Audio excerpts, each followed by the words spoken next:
Hi, and welcome to the first episode of This Is Actually Pretty Cool. My name is Jennifer, and for this web series, for lack of a better word, what I'm going to be doing is researching and cooking my way through this book. This is called In the Kitchen with Elinor Donahue. Now, your first question might be like, oh, who's that? Who is Elinor Donahue? And it's a really great question. So, Elinor Donahue is a retired actress who was active from the 1940s until 2011, which is when she retired. She's probably best known for her roles as Betty Anderson in Father Knows Best and as Ellie Walker in the first season of The Andy Griffith Show, but she's really appeared in just like a ton of stuff. She's been in everything from, an episode of the first season of Star Trek, the original series. She was in Pretty Woman. She was in Dr. Quinn, Medicine Woman. She was in, some episodes of The Odd Couple. She had a non-speaking role in the second movie in the Princess Diaries series. She was in an episode of Ellen. She was in an episode of Friends. And just really has had this long and varied career. So your next question might be like, why are you doing this? Another great and totally fair question. And the short answer is that I was a weird kid. And like weird kids do, I developed into a weird teenager. I became a fan of Elinor Donahue based on a single role she voiced in an animated series. Literally, she had one role in a single episode in this series I really loved from the early 1990s and just became a big fan after that. And then, like weird kids and weird teenagers do, I went ahead and just grew up and became a weird adult. And so I never really lost my love for Elinor Donahue and the things she was in, always down to watch an episode or a movie with her in it. And recently, my mom got this book for me in 1999. Thanks, Mom. And this book has gone everywhere with me. Went to college with me. It's been in my first two apartments, in a duplex I lived in. Now it's in a house I live in. It's just always been a part of my bookshelf. And like I said, I picked it up recently and I really appreciated some things about it as an adult that I didn't so much as a teenager reading it. Now, as a teenager reading it, I loved it. I, thought, she's lived a really interesting life. But as an adult, I really came to appreciate two things. And one I've already kind of touched on is just like how many things she was involved in, just how many Hollywood properties. The stuff Elinor Donahue hasn't been involved in that list might be shorter than what she has been involved in. If there's something, I like The Twilight Zone, and she's never appeared in that. I was like, oh wow, really? That's really fascinating, because you look at her IMDb list of credits and you're like, oh my goodness, what haven't you been in? So that is something I definitely came to appreciate reading the book as an adult. And the other thing is just how much change she saw, in the world in general, right? She was born in 1937, and is still alive and with us today. So saw a lot of world change, but then also just so much change in Hollywood and the technology we use to tell these different stories. She started in kind of the last years of vaudeville in the early 1940s. And then, she was in black and white movies.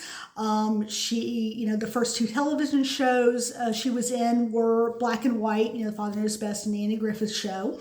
And so by the time she retired in 2011, we're talking about things are on DVD now. We'd had, color television for just 40 or 50 years by that point. And just that amount of change, and even recapping this in 2024 of like, oh yeah, we have DVDs. We haven't had VHS in decades, but we have DVDs. And we can stream too. Like I can pick up my Roku remote and stream the episodes Elinor Donahue was in of, the Andy Griffith Show. I can stream all of Father Knows Best. I can stream that episode of Friends she was in. And just that amount of change. that people that were born in the 30s and 40s and 50s, like that, the amount of change that they've seen in technology and in the world is just always really fascinating to me. And so, reading through this book, I love research. I love becoming really knowledgeable about a topic because, I'm passionate about it and doing like a deep dive into it. And I really love sharing that knowledge, not in like a conceited way of look what I know and you don't, but just in I think, hey, when you have a passion, you want to share that with people. And so I think that's a very natural thing. And just reading this book, I thought like, oh my gosh, how cool would it be to, one, cook my way through the recipes. Like that would be really fun. But then also just sort of recap the different stories she has in the book and pull in research from the internet or from other, written sources of saying like, okay, here's some more context into this or this, not as a like, oh, you should have included this in your book, but just as like, oh, here's some other context to that. Here's, fleshing this out of this person that I really admire, as an actress. She seems also like a really nice person. Never met her. Most likely never will. But just of like, no one really has a bad word to say about her. She's good at her job. Seems to be like a good person, a kind person. And so really just kind of sharing that information, with the world of someone that we may not know about, because she wasn't really a leading lady. She didn't have this like just I'm the star of every film or television show or whatever it is. But I have a lot of respect for actors who, they're not the leading lady, but you can depend on them to give like a really good performance. They're going to do great work with what they're given in a role. And there's something just kind of comforting about being like, oh my gosh, okay, Elinor Donahue is in this, or whoever your comfort actor is, or, that's sort of those character actors, or those like, hey, again, not a leading lady, but, I keep doing these different roles. And, I just bring my A game to every one of them. And so I'm just really passionate about, just kind of sharing those roles where she brought her A game and, pulling in the information about her life that is publicly available, in interviews or books or things like that. So I just think that would be really cool.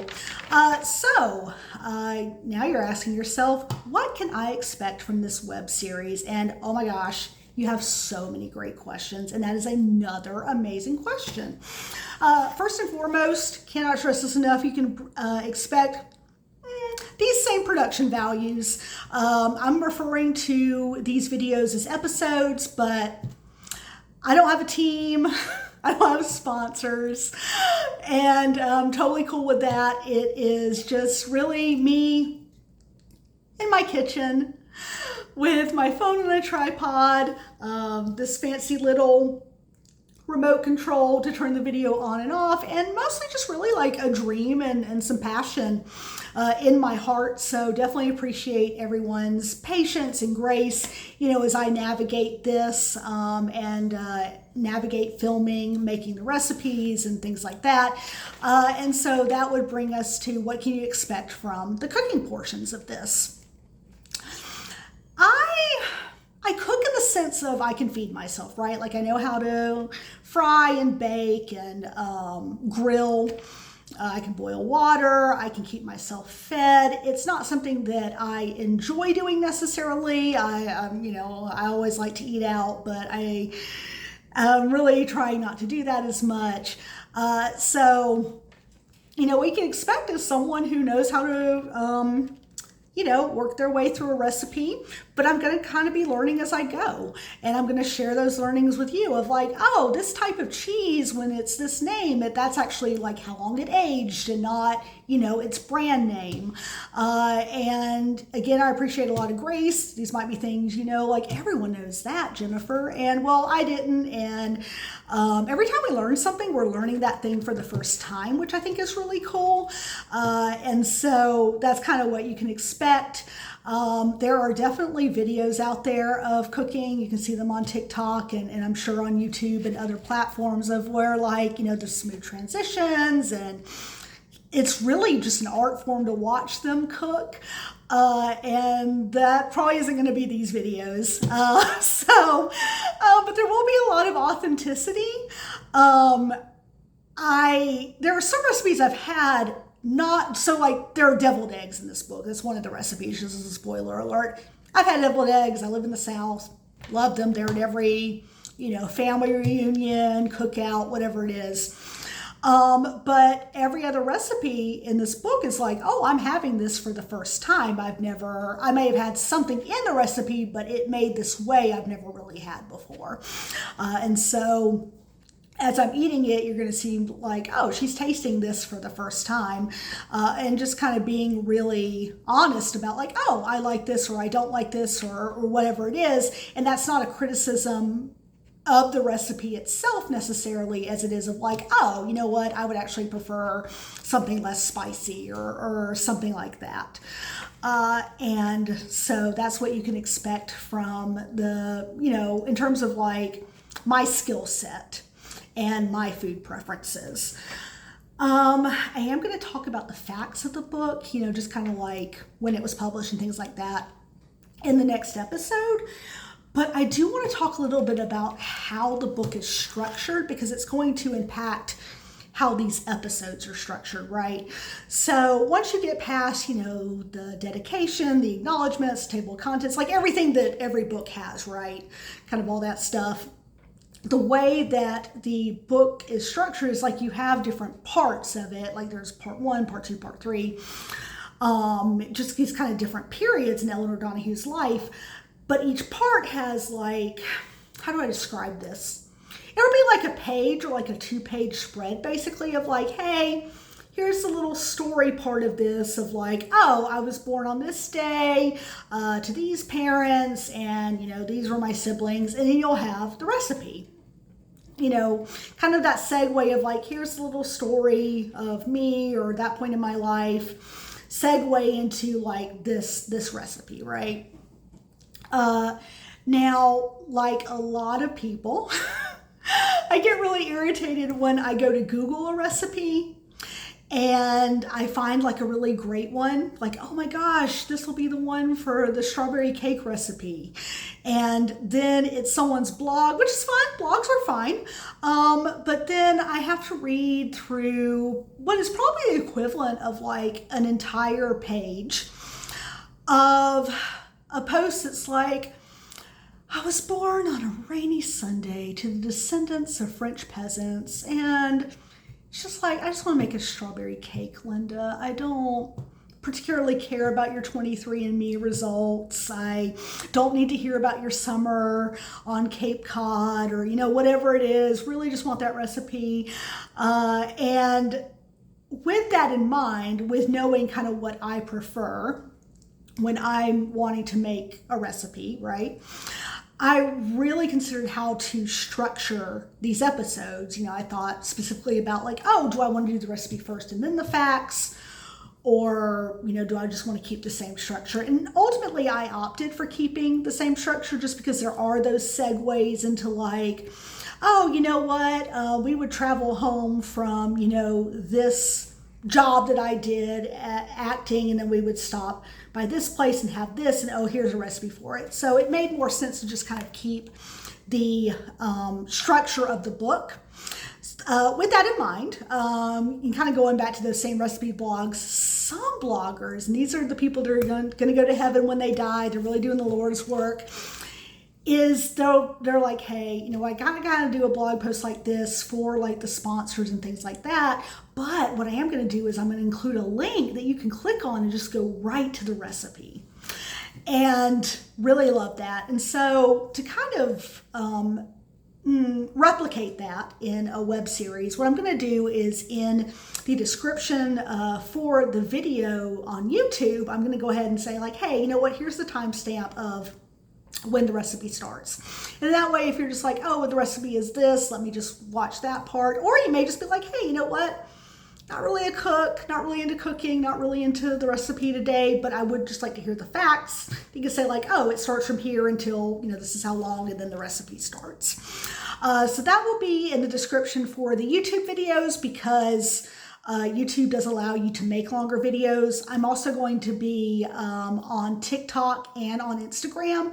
Those platforms allow shorter videos. They don't really allow the length of video that YouTube allows. And so for those, what I'll do is like, okay, this video is the story part, right? And then this video is the recipe. I'm going to go ahead and just, call those out. And so finally, what I do want to do is talk about my sources. I'm always going to list my sources in the video description. I do believe very much in, giving credit where credit is due and sharing those sources so that you can go read them and learn, for yourself.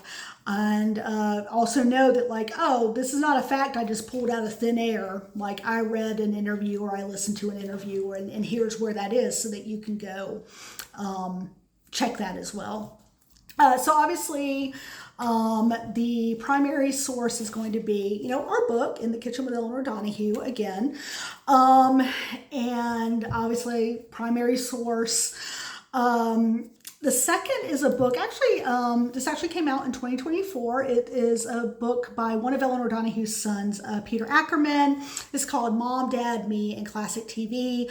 And so this is really just going to be pulling more of like, oh, this is what my mom told me about filming this, and just kind of getting that information there. And then the final source, it's a really great 3.5-hour interview that the Television Academy Foundation, they did this interview with Elinor Donahue back in 2006. I want to say it was like April 25th of 2006.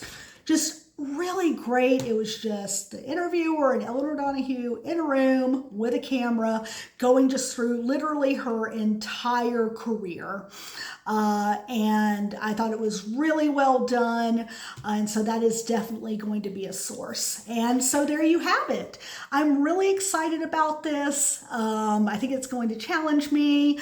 And I also think that I'm just going to have a lot of fun doing it. And I really hope that y'all will, just sit back and come on the ride with me. And with that, this is the end of the first episode. Bye.